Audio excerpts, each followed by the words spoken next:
کہ نبی کریم صلی اللہ علیہ وآلہ وسلم نے ایسا کیوں فرمایا، لیکن یہ کہنے کی پوزیشن میں ضرور ہوں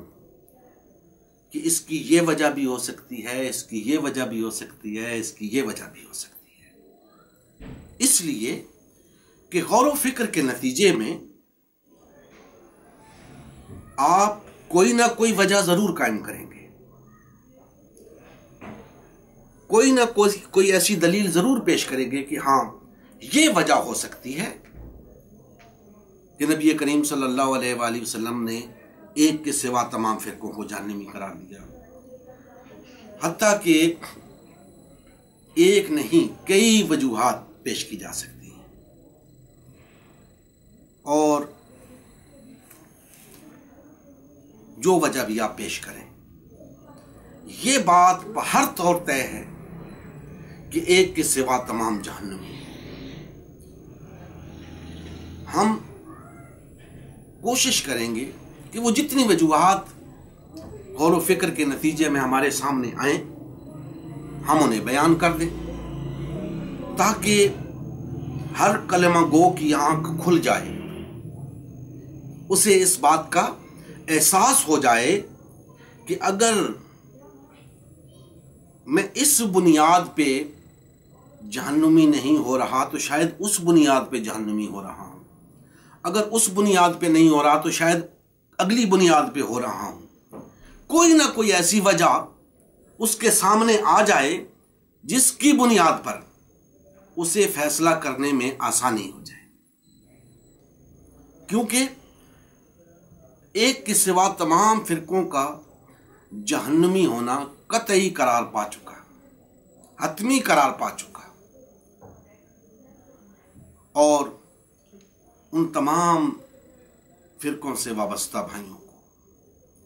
یہ بات جاننے کی اشد ضرورت ہے کہ نبی کریم صلی اللہ علیہ وآلہ وسلم نے ایک کے سوا تمام فرقوں کو جہنمی کیوں قرار دیا۔ اب دوستان محترم، اس پہ ہم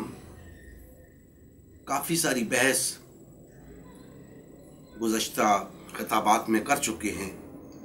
کچھ گفتگو آج بھی ہوگی، انشاءاللہ آئندہ بھی اس پہ گفتگو ہوگی، اور کوشش یہ کی جائے گی کہ اس عقدے کو جس حد تک ممکن ہے کھول دیا جائے، اور کوئی شخص یہ نہ کہے کہ مجھے سمجھ نہیں آئی کہ یہ 72 فرقے جہنمی کیوں قرار دیے جا رہے ہیں، ایک فرقے کو جنتی کیوں قرار دیا جا رہا ہے۔ دوستان محترم، آج کی گفتگو کے اندر ہم یہ سمجھتے ہیں، اور میں تمام صاحبان علم و فکر کو، صاحبان بصیرت کو، علماء کرام کو، مفسرین کو، مفکرین کو دعوت دیتا ہوں کہ آئیے اس موضوع پر لب کشائی کیجئے، وہ نقطہ سامنے لائیے جس کی بنیاد پہ نبی کریم صلی اللہ علیہ وآلہ وسلم نے ایک کے سوا تمام فرقوں کو جہنمی قرار دیا ہے۔ میں تو اپنی کسی کوشش کر رہا ہوں، آپ کی بھی ذمہ داری ہے کہ آپ اس موضوع کو ڈسکس کریں، زیر بحث لائیں، اور اپنے تئیں اپنی فکر کے تحت جس نتیجے پہ پہنچتے ہیں وہ نتیجہ سامنے لائیں۔ علماء کرام کے لیے اس موضوع پر خاموشی اختیار کرنا کتمان حق ہے، حق کو چھپانے کے مترادف ہے۔ یہ تو ممکن نہیں کہ کوئی شخص، کوئی عالم دین یہ کہہ سکے کہ جناب میں تو اس سے کوئی نتیجہ اخذ نہیں کر سکتا۔ کیوں نہیں کر سکتے؟ دین کا علم رکھتے ہو، کچھ نہ کچھ تم اس سے نتیجہ اخذ کر سکتے ہو۔ آخر میں جو اس کی کئی وجوہات بیان کر رہا ہوں، آپ ایک وجہ بھی بیان نہیں کر سکتے؟ آپ کو جو نتیجہ آپ اخذ کر سکتے ہیں وہ اخذ کرنا چاہیے اور اس کو بیان کرنا چاہیے۔ ہاں، یہ ضرور ہے کہ اس بنیاد کو جو آپ بیان کریں گے اس کی کوئی لاجک ہونی چاہیے، ایسے نہیں جیسے کہ آج اکثر علماء کرام کی طرف سے یہ بات سننے کو ملتی ہے، بڑی بے تکی سی دلیل، بڑی بودی سی بات کہ جناب ہر فرقے کے اندر اچھے لوگ موجود ہیں،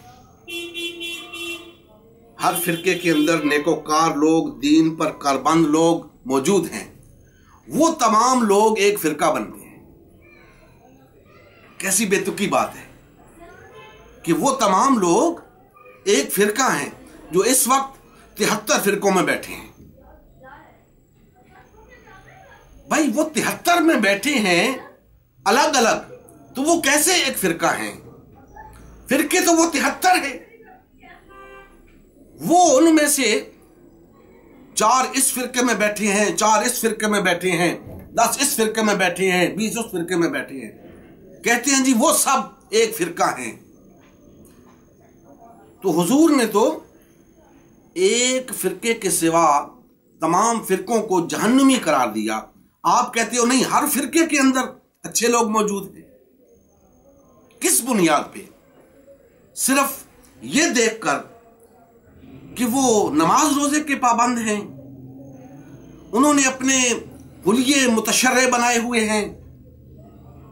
وہ بڑے بڑے علماء ہیں، وہ بڑے بڑے مشائخ بنے ہوئے ہیں، اس بنیاد پہ یہ کوئی پیمانہ نہیں۔ میں پہلے عرض کر چکا ہوں کہ آپ کی یہ دلیل بے معنی ہے،